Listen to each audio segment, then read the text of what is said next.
கிருஷ்ணகிரி மாவட்டம் வேப்பனப்பள்ளி ஊராட்சி ஒன்றியம் வில்லனகுப்பம் ஊராட்சி திப்பனப்பள்ளி கிராமத்தில் பசுமை தமிழ்நாடு தினத்தை முன்னிட்டு மாவட்ட நிர்வாகம் வனத்துறை மற்றும் ஊரக வளர்ச்சித்துறை சார்பில் 1.5 லட்சம் மரக்கன்றுகள் நடும் பணிகளை இன்று மாவட்ட ஆட்சித்தலைவர் தினேஷ்குமார் அவர்கள் துவக்கி வைத்தார்.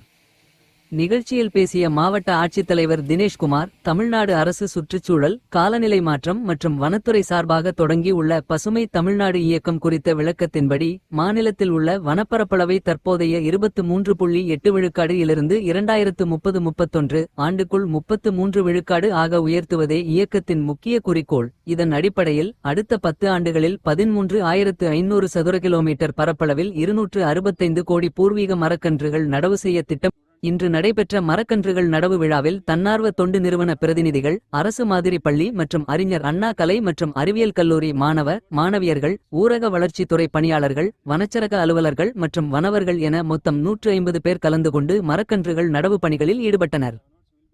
முன்னதாக மாவட்ட ஆட்சித்தலைவர் தினேஷ்குமார் அவர்கள் பசுமை தமிழ்நாடு இயக்கம் குறித்த புத்தகத்தை வெளியிட்டு மரக்கன்றுகள் நடவு பணிக்கு வந்த தன்னார்வலர்கள், பள்ளி மற்றும் கல்லூரி மாணவியர்களுக்கு சந்தனம் மற்றும் பெருநெல்லி உள்ளிட்ட மரக்கன்றுகளுடன் மஞ்சப்பைகள் வழங்கினார்.